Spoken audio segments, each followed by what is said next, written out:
Hey guys, welcome back to the channel. It's Victoria Scott, Six Pack Chick, and today I'm going to show you guys my top 3 chest exercises. Now, if you guys have been following along with this series, I've already done glutes, quads, hamstrings, and shoulders, and today we're going to be doing chest. Now, I want to emphasize that are not the best chest exercises of all time. I'm by no means saying that these are the things that maybe you ought to do, but I want to share with you guys the way that I train chest and what my favorite moves are and why. And I'm also going to show you guys how I perform the exercises to get the best results for me. So first thing that we need to address is the elephant in the room. I don't train a ton of chest, but I do think it's important to cover all the muscle groups and how I sort of modify things to suit my specific physique targets and as well as my limitations and abilities. So I have had breast implants since 2012. And since then, I have trained chest over the years, off and on, but I've really sort of modified my training to accommodate my specific physique goals. And by that I mean I am a fitness competitor, and there is a specific look, shape, targets that I need to hit, and things that are more important from a physique perspective for me to work on. And you may have guessed it, chest is not one of them. So even regardless of having implants or not, having a well-developed chest is not part of the criteria of the category that I compete in. So for those 2 reasons, chest is not part of my regular splits, and it's been that way for over a decade. I do think it is important to train chest in a modified way. And I've learned that over the years that you shouldn't avoid muscle groups completely, even if you do have very specific physique targets, because everything's connected. And as those other muscle groups start to weaken or they're not as strong, they can't really support you through other movements. So the way that I train chest is by focusing on the upper chest and also target a little bit more front delts. And front delts is definitely an area of focus of mine, just having nice rounded delt musculature. And then that is also really connected with the upper chest. So what you'll see here is, as a kind of a blanket statement, I really don't do any flat chest pressing or flat chest movements.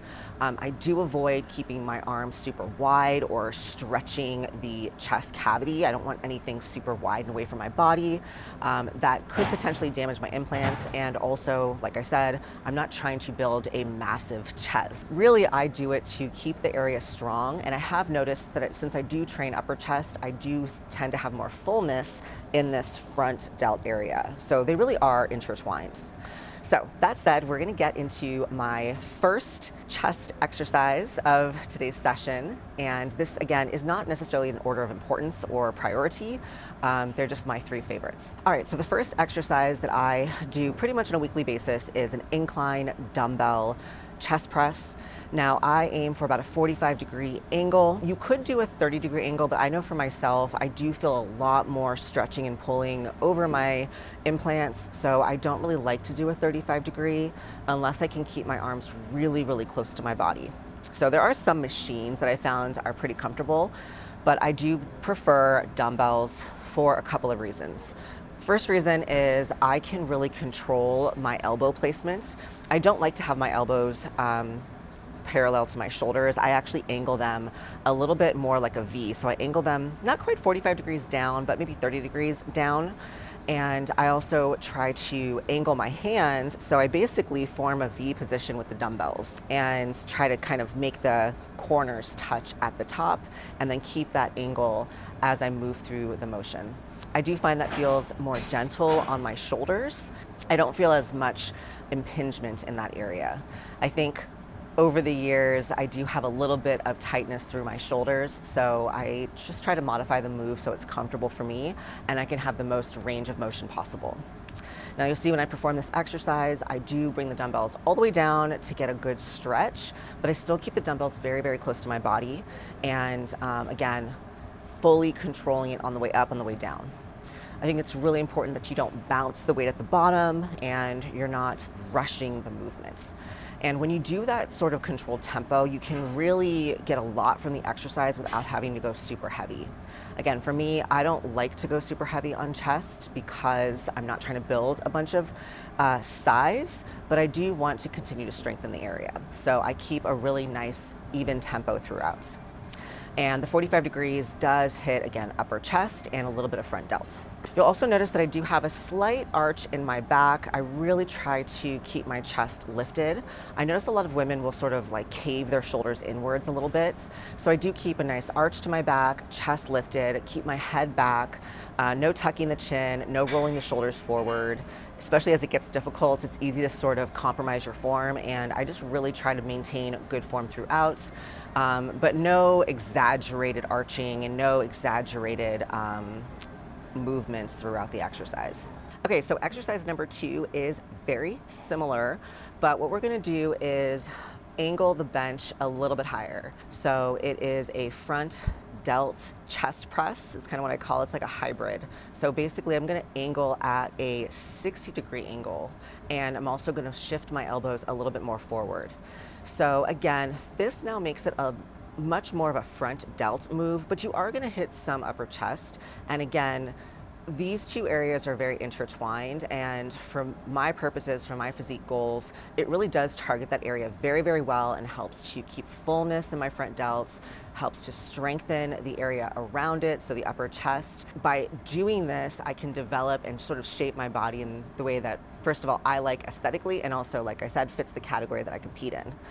So even if you're a woman who doesn't compete, if you're like, hey, I really want to have nice, full-looking delts, like that, you know, when you're wearing something strapless or a tank top, this is a move I would not skip out on. It really does help to create that more of a roundness and fullness to this front area, and looks good. So when I perform this exercise, again, I'm going to, instead of being out like a shoulder press, I actually shift my elbows a little bit forward, not completely forward, but again, still more of that 45-degree angle. So you're gonna hit the front delts, but also because you're at a little bit of an angle, you will get that kind of upper chest area. Again, keeping the elbows close to the body, if you are a woman with implants, is gonna help sort of protect you from potentially rupturing or tearing something. It's just really unnecessary, frankly.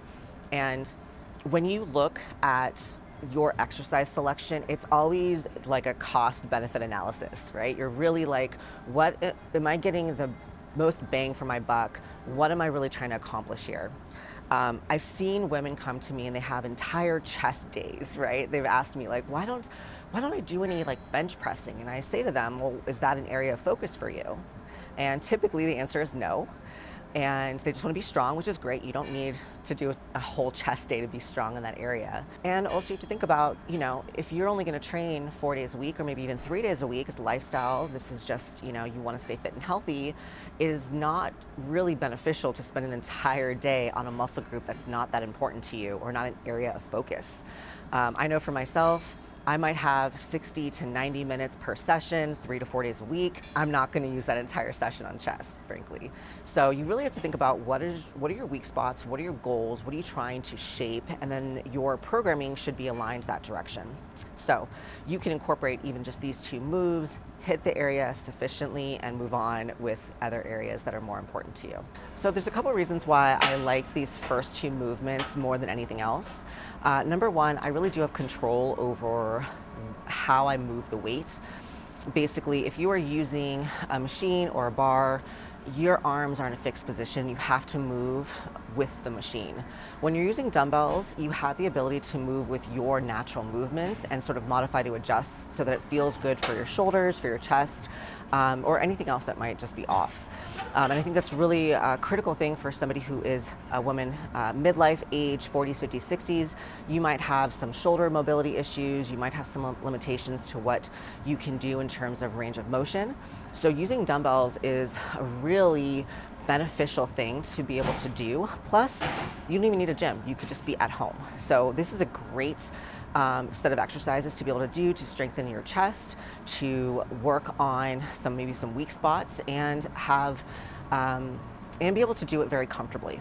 A second benefit of using dumbbells is you get that unilateral work, right? So if you are using a machine or a bar, your hands are moving together with one bar. When you're using dumbbells, you really have to work on your stability and balance and coordination a lot, which is a great thing to be doing as you are focusing on strength training. Balance, stability, core strength, all of those things play a role when you're using dumbbells and you're having to go one arm versus the other, right? So a lot of stuff that I do for upper body is dumbbells as much as I can, just for those reasons. All right, so the third exercise we're gonna do for today is going to be an underhand incline chest press. Now I'm gonna actually lower this down, back down to that 30-degree angle. And the way I'm gonna perform this is the palms are gonna be facing towards me. I'm gonna keep my elbows more in and more tucked. And then we're just going to come all the way down to get a good stretch at the bottom, and then stretch all the way up until the dumbbells are above my chest. This is a great move to do because it sort of tackles the chest area from a different angle. However, the limitations are you're gonna have to go much lighter, and a lot of people struggle with stability at the bottom range. It's just, I think probably just a weaker spot for a lot of people. It doesn't get trained from that angle very often. So I lighten the weight a little bit and just focus on that form and focus on keeping a good tempo rather than going super heavy and rushing through it. So one thing that I also see a lot of women do when they are using dumbbells is they break their wrist. So they start to do this kind of stuff. So if you are doing this exercise, make sure that you keep the wrist straight. So you want to be like that, and then pushing up through the elbows. And if you think about that, you should really feel that upper chest sort of kind of kick in. So now I did demonstrate 3 of my top exercises, all using dumbbells. I will occasionally do those same movements with a Smith machine. I do like the Smith machine a little bit better than a free bar, only because if I don't want to really work on that stability aspect, you also have like a spotter, safety, and I know for a lot of women that's kind of a concern, especially when you are pressing a barbell overhead. If you're by yourself training, if you have access to a gym with a Smith machine, I would do all 3 of those moves, pull up an incline bench and do them on a Smith machine. And depending on what gym you have, you might even have other pieces of equipment that are machine-based that do a similar movement pattern. I'm gonna show you guys, I guess as a 4th bonus, a machine that I like to use here at this gym that is an incline machine press. It does have independent arms, so if you wanted to do one arm at a time, you could, which is also a great way to work on some imbalances and still get the same benefits that I already discussed. So let's head over and I'll show you guys that exercise. All right, so this is my favorite machine to use for chest. It is an incline chest press. And I actually just noticed this gym actually has two of these. This one is mislabeled. It actually just says chest press, but if you can see, it clearly goes up at an angle, which means it's an incline press. So again, with this movement, I do the same thing that I do with dumbbells and keep the elbows a little bit more at a 45-degree angle, and I keep the arms close to the body. It keeps you from widening the chest, but you're still able to get a nice good stretch at the bottom and get a nice good contraction at the top.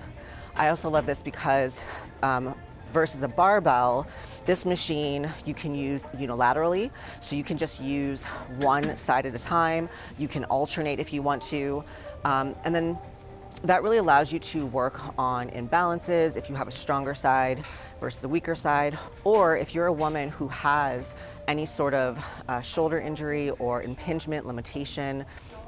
It could just be from a sports injury or just something else. This also allows you to have more free-flowing movement. Something that you'll see when I perform this exercise, I do really focus on keeping my chest lifted. This will create a little bit of a natural arch in the back, but I'm not excessively arching, and I'm really focusing on keeping my chest lifted. The elbows, you have to really be careful not to let the elbows lift upwards. You'll see that a lot of times, if the chest is a weak spot for you, even the upper chest, you'll see people start to let their elbows bow upwards. And you do want to keep them like in that 45-degree angle and don't allow them to sort of start to slide up. All that's doing is really making it easier for you and trying to recruit other muscles to kick in. And I'm really just trying to isolate this upper chest area. I do also feel some of that front delt as well, which is great. And yeah, this is a staple in my routine. I'll alternate between this and a dumbbell version. And then, like I said, a lot of the chest work that I do is with dumbbells. One exercise that I'm not going to demonstrate today, but I do incorporate from time to time, would be a push-up. And that is probably the closest thing to a flat chest movement that I ever do. I'm a huge fan of doing body weight exercises in general. I think being able to do pull-ups, push-ups, you guys see me do Nordic curls. I think doing things with your body weight is a really good thing to do. And if you're a female who's just trying to have that strength, 3 sets of 10, practice those a couple times a week and you're good to go. You really don't need a whole lot more unless you're trying to be a power lifter and compete in a strength-based competition.